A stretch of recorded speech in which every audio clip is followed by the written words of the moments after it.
지금부터 IBS 인하대학교 방송국의 아침 정규 방송을 시작하겠습니다. 인하대학교 방송국은 본 대학의 이념과 전통을 수호하며 방송을 통해 인하인의 올바른 여론을 대변하고 대학 문화의 창달자로서의 임무를 다하고 있습니다. 아침 신문 브리핑입니다.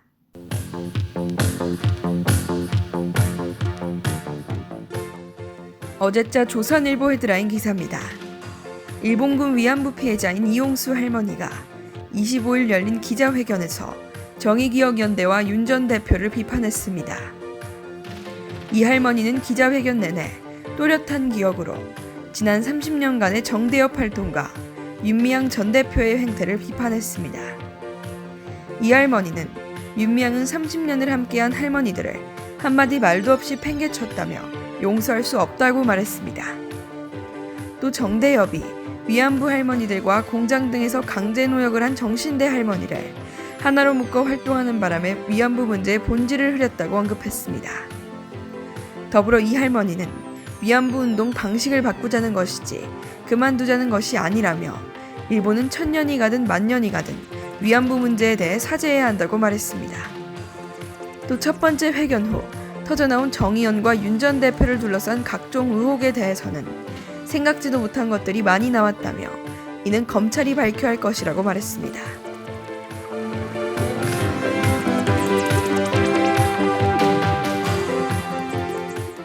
어제자 중앙일보 사회명 기사입니다. 에볼라 치료제인 렘데시비르가 신종 코로나 바이러스 감염증의 표준 치료제로 인정받았습니다.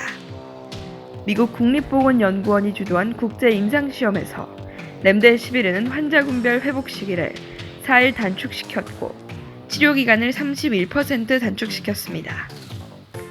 또 발병 14일째 사망률이 렘데시비르 투약 후 11.9%에서 7.1%로 줄면서 임상시험 과정에서 의미 있는 결과가 나온 것으로 평가받고 있습니다.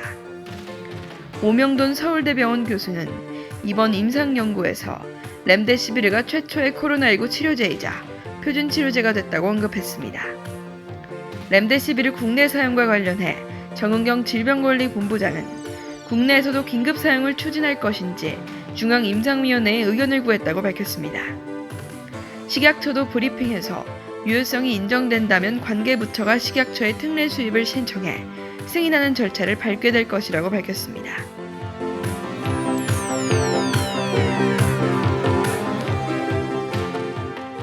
어제자 한겨레 헤드라인 기사입니다. 문재인 대통령이 코로나발 경제위기 극복을 위해 내년까지 확대 재정 기조를 이어나갈 것이라고 밝혔습니다. 문 대통령은 청와대에서 2020년 국가재정 전략회의를 주재하여 전시재정을 편성한다는 각오로 정부 재정 역량을 총동원해야 한다고 말했습니다. 문 대통령이 이날 확대 재정을 강조한 데는 코로나발 경제위기의 심각성이 예상을 뛰어넘는 수준이라는 인식이 담겨 있는 것으로 보입니다. 또 문 대통령은 고용, 수출 등 실물 경제의 위축이 본격화되고 있다며 1차 추경과 2차 추경 규모를 웃도는 초대형 추경 편성을 주문했습니다. 재정 건전성 기조가 강한 기획재정부 등 경제부처를 향해서는 충분한 재정을 투입해 위기를 극복하고 경제 성장률을 높여야 한다고 언급했습니다. 지금까지 아침 신문 브리핑의 이소영이었습니다.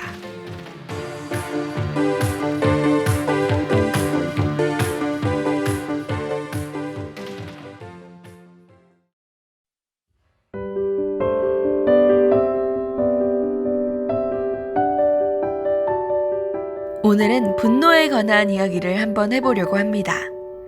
여러분들은 화가 치밀어 오를 때 어떻게 하시나요? 속에서 부글부글 끓어오는 감정을 훅 하고 터뜨리시나요?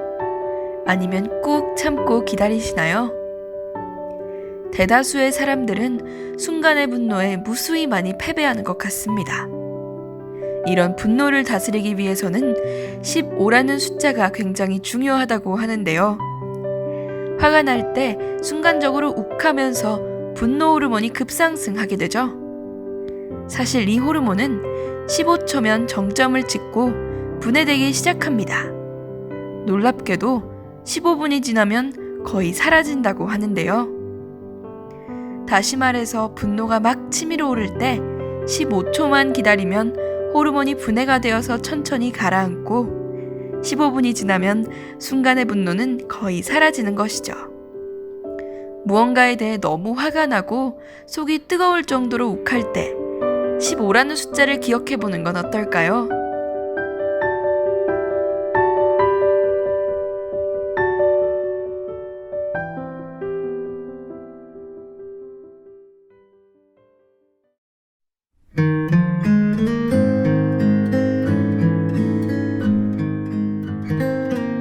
푸른 숲속에 덩그러니 놓여진 낡은 미술관, 그리고 그 옆에 있는 빨간 우체통. 이 우체통에는 차마 보내지 못해 수치인 불명이 되어버린 편지가 있답니다. 우체통 너머 여러 예술가들의 닿지 못한 이야기가 궁금하지 않으신가요? 편지 속 예술을 꺼내보는 시간, 미술관 옆 우체통. 볼빨간 사춘기의 민들레 듣고 본격적으로 시작할게요.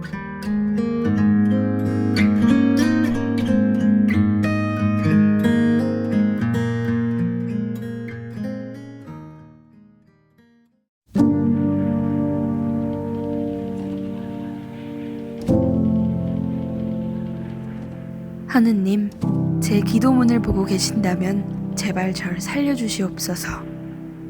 아무것도 먹을 수 없는 삶도, 갈수록 뼈마디만 남겨지는 삶도, 잦은 빈혈에 쓰러지는 삶도 모두 괜찮으니 절 살려만 주시옵소서.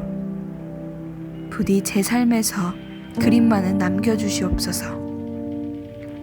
당장 내일 하느님의 뜻을 따라 주님 옆으로 간다 하더라도 제가 살아있는 이 순간 단 몇 초라도 제 손에 붓과 팔레트를 쥐어주시옵소서. 주님은 말했죠. 힘듦을 감당할 만큼만 고난과 시련을 주신다고 말이에요. 이토록 저에게 고난을 주셨으니 미술만큼은 제게서 거두어 가지 마시옵소서.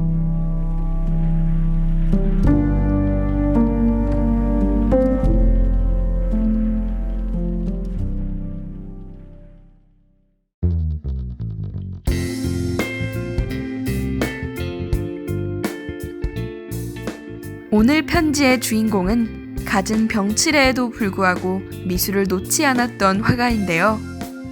누군지 짐작하시나요? 네, 바로 후기 야수파 미술의 거장 앙리 마티스입니다. 앙리 마티스는 최근 들어 더욱 유명해진 작가죠. 미술가를 알아보기 전 야수파 미술부터 알아보기로 할게요. 야수파는 흔히 포비즘이라고 불리는데 이는 프랑스어로 사나운 야수라는 뜻입니다. 20세기 초 프랑스에서 일어난 혁신적인 회화운동으로서 1905년에 어떤 비평가가 마치 야수의 우리 속에 갇혀있는 것 같다고 평가한 데서 유래했죠. 사실 이것은 좋은 의미가 아니었는데요. 본래 사물이 가지고 있는 자연색을 무시하고 작가가 느낀 주관적인 감정에 따라 색을 마음대로 썼다는 의미였죠. 하지만 이것은 모더니즘의 반항적인 정신의 기초가 되었습니다.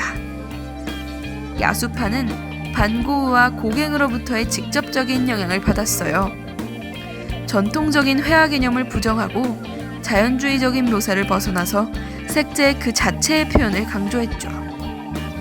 인상주의의 빛 표현을 거부하고 원색을 대담하게 사용했으며 터치가 매우 격렬하고 그리는 대상 자체를 극도로 단순화했다는 것이 주 특징입니다.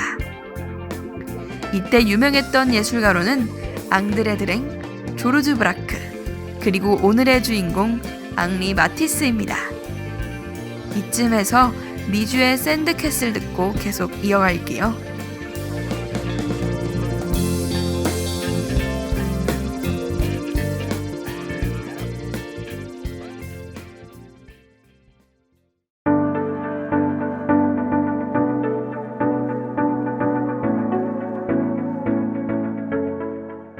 야수파의 대표적인 화가 앙리 마티스는 1869년 프랑스 북부에 있는 르카토 캉브리지에서 태어났습니다. 상인이었던 그의 아버지는 아들이 가업을 물려받기를 바랬고 젊은 시절 한때 그는 변호사 사무실에서 일하기도 했는데요. 그러다 21살 때 맹장 끝에 염증이 생기는 충수염을 앓게 됩니다. 심지어 합병증까지 겹쳐서 1년 동안을 병원에서 지내게 되었죠. 그때 어머니가 가만히 누워만 있었던 마티스가 가여우셨는지 붓과 팔레트를 사다 주십니다. 그때부터 마티스는 그림을 그리기 시작했는데요. 병이 회복된 이후 직장으로 돌아간 마티스는 직장 생활을 하면서 틈틈이 그림을 그렸지만 만족감을 얻지는 못했다고 해요. 그 가운데 마티스는 결정했죠. 아버지의 반대를 무릅쓰고라서도 그림만 그려야겠다고.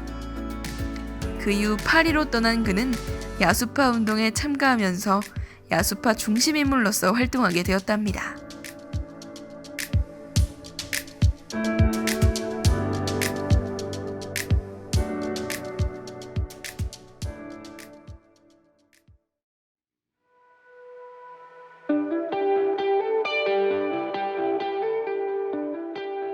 앙리 마티스 또한 당시에 모델을 구하기 어려웠기 때문에 그의 첫 번째 부인이었던 아멜리를 많이 그렸는데요. 대표적인 작품이 바로 모자를 쓴 여인입니다. 앙리 마티스답게 부자연스러운 색상을 사용하여 푸른색의 얼굴을 그려내고 붓질 또한 매우 거칠었죠. 그런 그림을 아내가 보았을 때 불같이 화를 냈다는 얘기가 있을 정도로 화사하고 아름다운 여자로 표현하기보다는 주관적인 자신의 감정을 대상에 투영하여 그려냈다고 볼 수 있습니다. 혹자는 마티스에게 여자를 못 그리는 것 같다 라고 말하자 나는 여성을 그린 것이 아니라 그림을 그린 것이다 라고 답할 정도로 실제 세계의 사물을 그대로 그리기보다 그림 속의 세계를 구축하는 데에 심혈을 기울였다고 할 수 있습니다.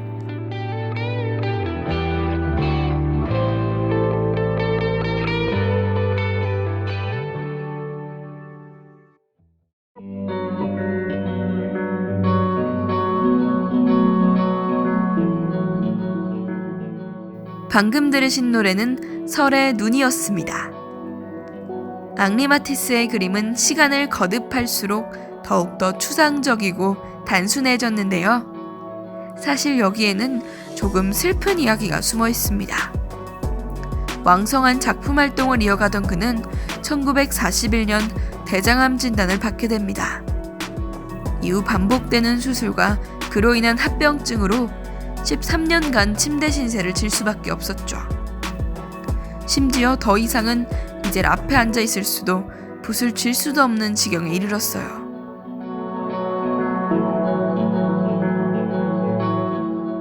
하지만 마티스는 예술에 대한 열정으로 안락의자나 침대에 누운 채 가위로 색종이를 오려 붙이는 등 콜라주 작품을 만들어내기 시작했습니다.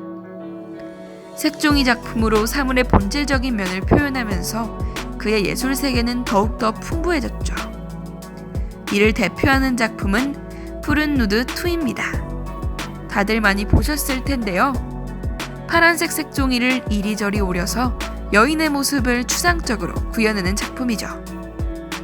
최근에 북유럽 스타일과 미니멀리즘이 유행하면서 앙리 마티스의 푸른 누드 2 작품이 붐을 일으켰습니다. 아마 검색창에 앙리 마티스 액자를 검색하시면 익숙한 그림이었구나 하실 거예요.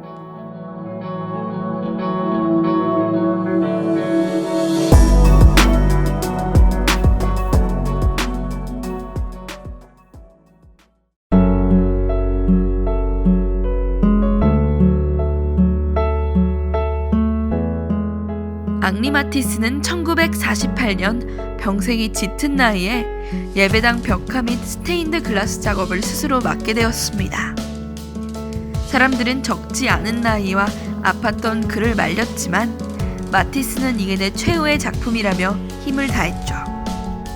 그리고 4년 후 1952년 드디어 이 작업을 끝내고 쓰러진 그. 작업을 모두 다 하고 내 마지막 작품이 이로써 끝났다 라는 말을 남길 정도로 죽는 그 순간까지 미술을 사랑했던 그. 교회 벽화에서 자신의 마지막을 부여잡으며 작업했던 화가는 마티스가 유일했을 겁니다.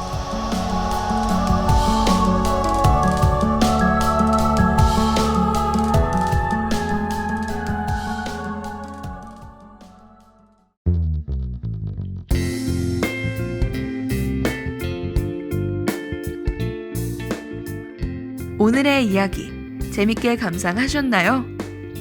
야수파 미술의 거장 앙리 마티스는 말했죠. 하루의 노동과 우리를 둘러싼 안개를 비추는 것에서 행복을 찾아라. 갖은 병치레 속에서도 자신을 유일하게 비추는 미술을 붙잡으며 생의 마지막까지도 행복을 쫓았던 그가 보여준 삶의 태도는 과연 대단한 것 같습니다. 아직까지도 나아지지 않는 상황에 많은 분들이 힘들어하고 계실 텐데요. 그럼에도 불구하고 그 속에서 자신만의 행복을 찾으셨으면 좋겠네요. 태연의 해피 들으며 이번 주 미술관여 무채통은 마치겠습니다. 다음 주는 어떤 편지가 도착해 있을까요? 많이 기대해 주세요.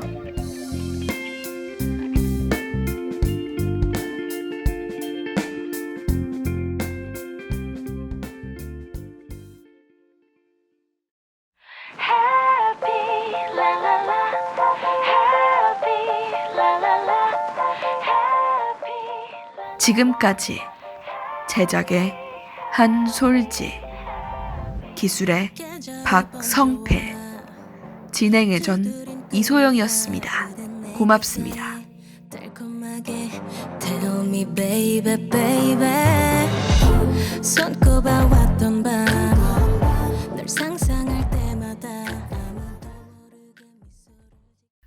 지금까지 여러분께서는 IBS 인하대학교 방송국의 아침 정규방송을 들으셨습니다. 다음 정규방송 시간까지 안녕히 계십시오. 여기는 참된 방송 인하대학교 방송국입니다. IBS